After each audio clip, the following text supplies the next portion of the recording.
Hey everybody, Rich Lang here with Prep U down in the bunker as always. Well, not always, but a lot of the times we're down here.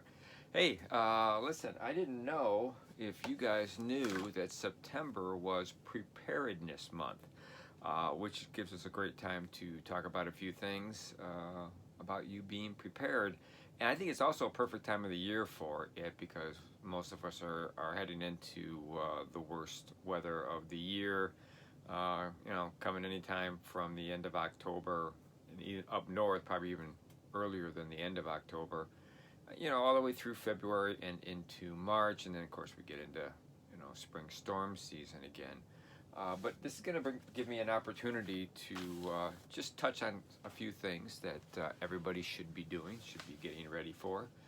Some of the things you don't think about as far as preparing for yourself, your house, your family, and stuff like that. So I wrote down a few notes, so let's just go through them. So, like I said, it's a great time of the year to think and act upon being prepared with winter coming. So, I'm going to list a few things that you should be doing. No particular order. There's no hierarchy here or anything, but just some thoughts. Get your home and outbuildings ready for colder and snowy weather. This includes looking at your doors and windows. You still got time. You could replace some doors and windows. You could get storms for them. You could also insulate them, seal them up real good. Bring in your outside items that shouldn't be outside, because we all know that all of a sudden winter's here and you go, dang, I should have brought in my furniture. I should have brought, the grill in, or I should have brought, tools and stuff like that in, but I can't now because they're frozen to the ground.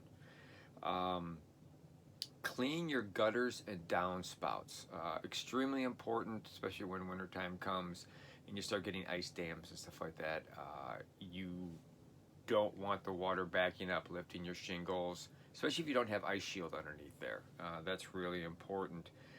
And you may need to clean your gutters multiple times. You can put cages in there to keep the stuff from getting in your downspout, but you still want to clean out your gutters or get somebody to do it. If you don't want to get up there, you're a little nervous about being on a ladder or, climbing on your roof if you've got a pitch that's too high, hire somebody.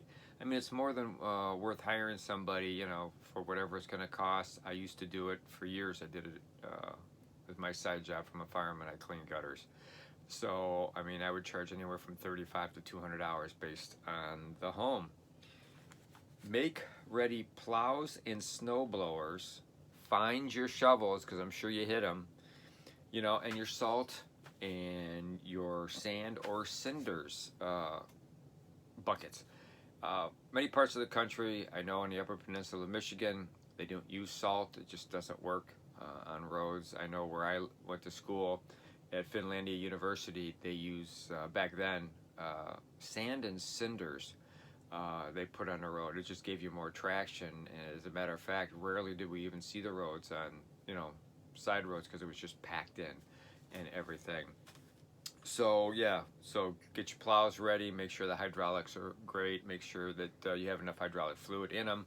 Make sure the connectors and the not only where your plow hooks up to your truck, but the electrical connectors work and your controls inside your vehicle work properly. Snow blowers. You're about ready to put your lawnmowers away, so it's time to get your snow blowers out. Make sure they work right ahead of time, ahead of the snow. I've always had the belief that if you have all this stuff ready, it's not going to snow, but that doesn't work that way. Make sure you have enough wood to burn that'll last the winter. I mean, you can always go get more, but it's pretty hard to go get it. I know a lot of people in the city just buy wood just for decorative fireplace effects. But I know a lot of people out in the country actually have wood burning homes that convert that to steam, and then it goes into the house, and not steam, but hot water, and it warms the house in the wintertime, or you just have a regular several fireplaces in your home. Get your furnace inspected and cleaned. That's extremely important. There are many times that we went on carbon monoxide detector and several times we almost lost people. And ended up having to take them to the hospital where they stayed several days because of carbon monoxide poisoning. Actually, my wife almost died as a child because of carbon monoxide poisoning because the furnace wasn't hooked up properly. If you have a generator, test it. Make sure you have fuel. Some of you guys have, it's hooked up to natural gas or whatever. Make sure all that works. Make sure you have enough fuel for, if you've got like small generators, just to run refrigerators and freezers and different stuff like that. Make sure that it's all tested. Please stay away from candles as much as possible. There's so many different ways. There's LED camp lights. There's different things that you can use for lighting in your home other than candles. Where you want your candles, obviously, is in your vehicle emergency pack, because not only does it give you light, but it gives you a little bit of heat. Change the batteries in your smoke detectors and flashlights. And make sure you have enough smoke detectors. One smoke detector is not enough. You want one smoke detector on every level and outside of every bedroom.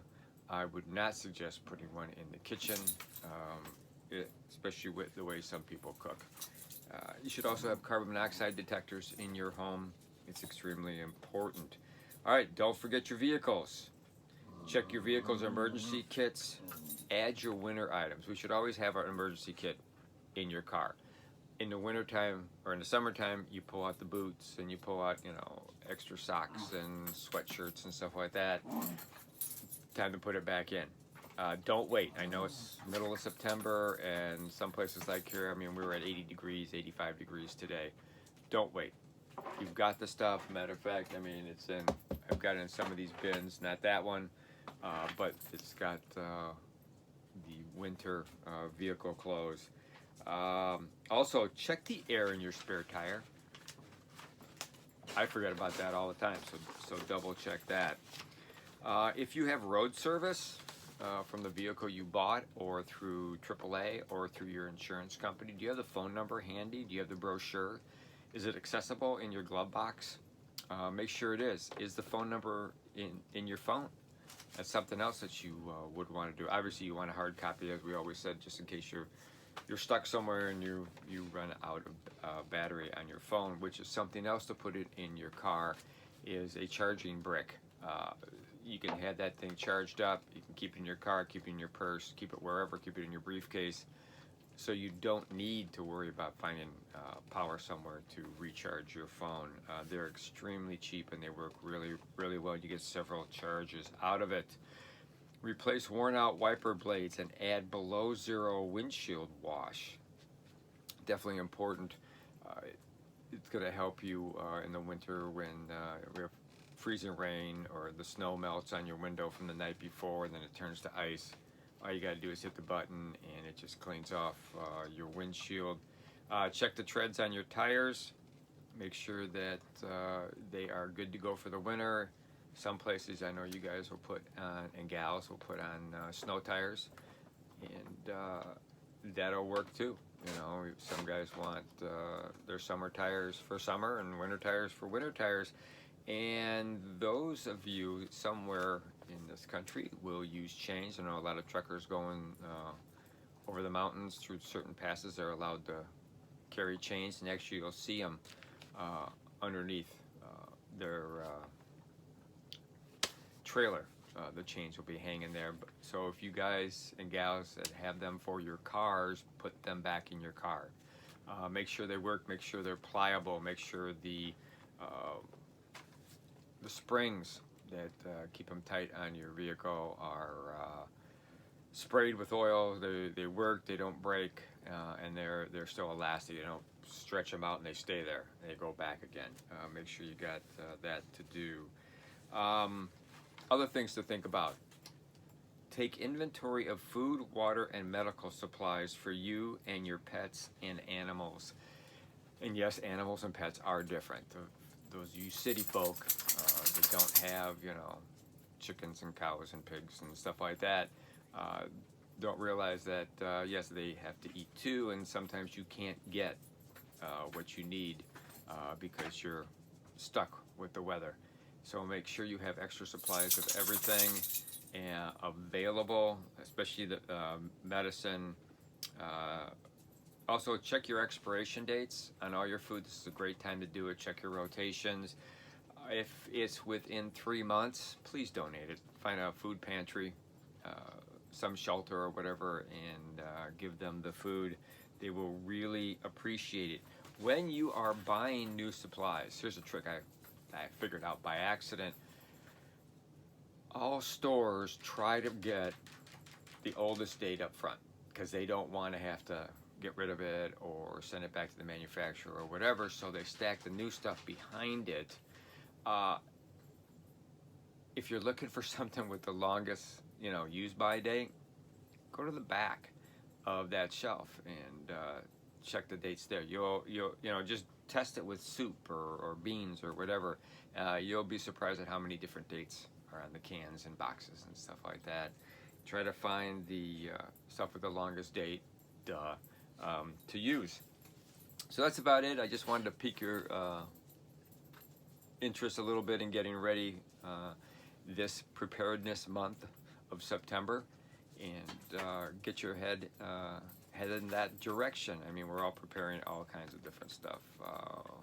We're ripping apart gardens and getting it ready for winter outside, and we're getting all kinds of things. We're changing clothes. You're getting the short sleeve shirts out of your closet and bringing in your flannels and your long sleeve dress shirts and stuff like that.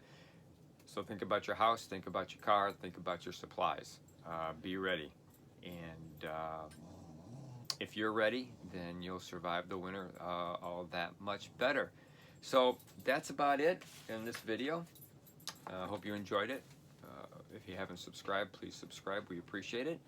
And as we always say, be aware of your surroundings. Shiloh, quick kick in the tripod. Yep, that's Shiloh. You just saw his head too, I bet. So anyhow, be aware of your surroundings at all times, and prep like your life depends on it, because it really does. Right, Shiloh? Right, Lil? All right, take care. Be safe out there. See you next time.